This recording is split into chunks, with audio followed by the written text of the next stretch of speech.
할렐루야, 좋은 아침입니다. 오늘도 말씀을 하루 시작합니다. 슬기로운 아침 시간 이사야 13장 말씀입니다. 오늘 이사야 13장부터 23장까지의 말씀은 남자를 둘러싸고 있는 열방들을 향하여서 하나님이 심판하는 내용들이 담겨 있어요. 그 중에 가장 먼저 하나님의 심판이 선포된 나라는 바벨론이었습니다. 1절 말씀이에요. 아모스의 아들 이사야가 바벨론에 대하여 받은 경고라. 아멘. 사실 이사야가 활동했던 시기와 바벨론이 멸망했을 때는 시기적으로 맞지 않습니다. 이사야가 활동했던 시기는 기원전 740년부터 681년까지 예언했는데 바벨론은 그보다 후대에 생겼고 멸망했던 민족이에요. 하지만 하나님께서는 이사야에게 예언의 영을 주셔서 장차 일어날 나라 중에서 가장 강력한 나라가 바벨론이 될 것이고 그 나라는 여호와의 날에 무참히도 심판당할 것이라는 말씀을 분명히 선포하셨죠. 6절 말씀이에요. 너희는 애곡할지어다 여호와의 날이 가까웠으니 전능자에게서 멸망이 임할 것이미로다. 아멘. 9절 말씀입니다. 보라 여호와의 날 곧 잔혹히 분냄과 맹렬히 노하는 날이 이르러 땅을 황폐하게 하며 그 중에서 죄인들을 멸하리니. 아멘. 6절과 7절을 보면은요, 하나님의 그런 심판이 일반적인 선언같이 보여요. 특별히 어떤 나라를 심판하겠다는 것이 분명하지 않습니다.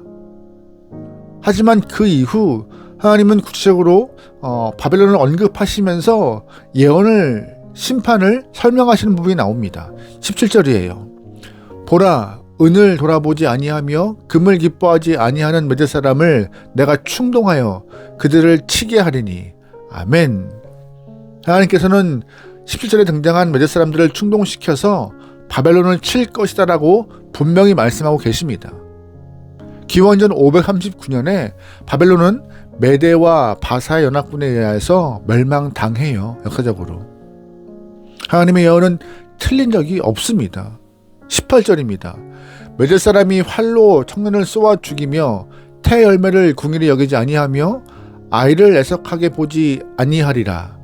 열국의 영광이요 갈대아 사람의 자랑하는 놀이개가 된 바벨론이 하나님께 멸망당한 소돔과 고모라 같이 되리니. 아멘. 우리가 잘 알고 있는 것과 같이 창세기에서 소돔과 고모라는 모든 것이 불타서 흔적이 남지 않고 사라졌습니다. 결국 바벨론도 하나님의 진노의 심판을 받아서 소돔과 고모라와 같이 흔적 없이 될 거라는 것을 하나님은 말씀하시는 것이죠.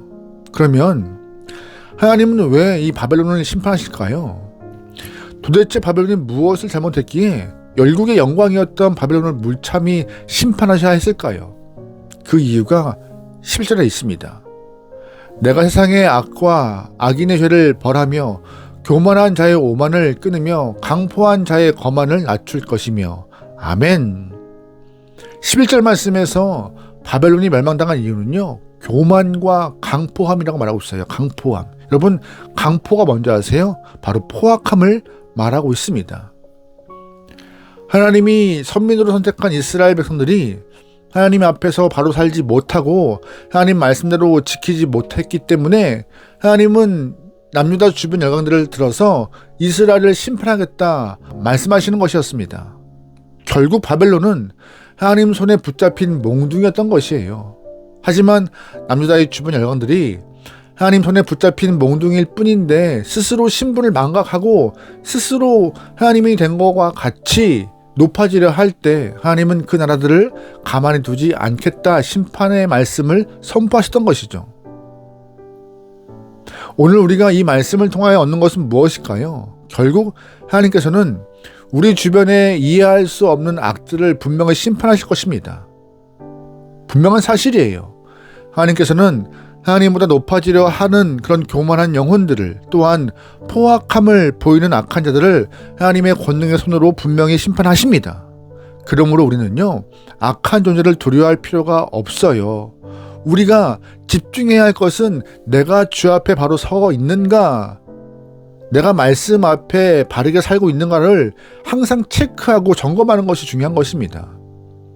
하나님께 악을 어느 때까지 두고 보실 건지 언제까지 악한 존재를 가만히 두실 건지 물어볼 필요가 없어요. 하나님이 악을 용납하시는 분이 아니시기 때문에 하나님의 때와 시간 되면 하나님은 알아서 그 악을 심판하실 것입니다. 그냥 우리는 내 갈 길, 나의 모습, 내 자신만 잘 말씀 앞에서 정직히 바르게 온전하게 살아가도록 애쓰면 되는 것이에요. 그래서 이 말씀을 우리에게 너는 지금 하나님의 백성답게 살고 있는가? 라고 물어보는 말씀이기도 합니다. 바벨론은 분명히 하나님 손에 붙잡힌 막대기였음에 불구하고 스스로 하나님이라고 착각하고 교만하고 강포했을 때 그들은 빠른 시간 내에 멸망당하고 말았습니다. 만약 바벨론이 하나님의 막대기답게 살고 겸손하며 강포하지 않았다면 하나님은 그들을 심판하지 않았을 것입니다. 또한 만약에 우리가 하나님의 백성답게 살았다면 하나님 손에 몽둥이가 필요했을까요? 하나님의 영혼답게 살고 있는데 왜 몽둥이가 필요합니까? 필요 없지요. 우리는 우리의 정체성이 무엇인지 정확히 서야 합니다. 하나님의 백성이며 성도입니다. 우리가 가지고 있는 직분도 하나님이 주신 것이에요. 하나님이 주신 직분과 정체성을 잘 지키고 하나님의 백성답게 자녀답게 살아가는 것이 무엇보다 중요하기 때문에 주변보다 내 자신을 바르게 말씀 앞에서 평가하고 판단하며 말씀을 위하여 살아갈 수 있는, 말씀대로 살아갈 수 있는 귀한 영혼 되면 좋겠습니다. 하나님의 성도는 하나님 앞에서 살아가는 존재들입니다. 하나님의 말씀을 읽고 묵상하고 말씀이 주는 교훈대로 살아가는 것이 가장 행복한 영혼들이 하나님의 백성들인 거예요. 하나님은 하나님의 백성들이 하나님의 백성답게 살아갈 때 하나님은 그들을 책망하지 않으십니다. 심판도 없으세요. 하지만 교만한 모습을 가질 때, 말씀을 등질 때 하나님은 몽둥이 들고 심판하십니다. 부디 오늘 여러분의 하루가 하나님의 자녀답게 살아갈 수 있는 귀한 영혼, 말씀의 길을 어긋나지 않도록 살아갈 수 있는 여러분의 하루 되기를 주의로 축원합니다. 아멘. 기도하시겠습니다. 사랑하는 하나님, 오늘도 말씀을 기준 삼아 말씀을 살아낼 수 있는 귀한 영혼들 허락하여 주시옵소서. 하나님의 백성답게 아들, 딸답게 살려 나오니 우리에게 다른 것보다 주님께만 집중할 수 있는 은혜와 믿음 허락하여 주시옵소서. 성령 하나님의 동행하심을 신뢰하오며 오늘도 예수님의 이름으로 기도합니다. 아멘.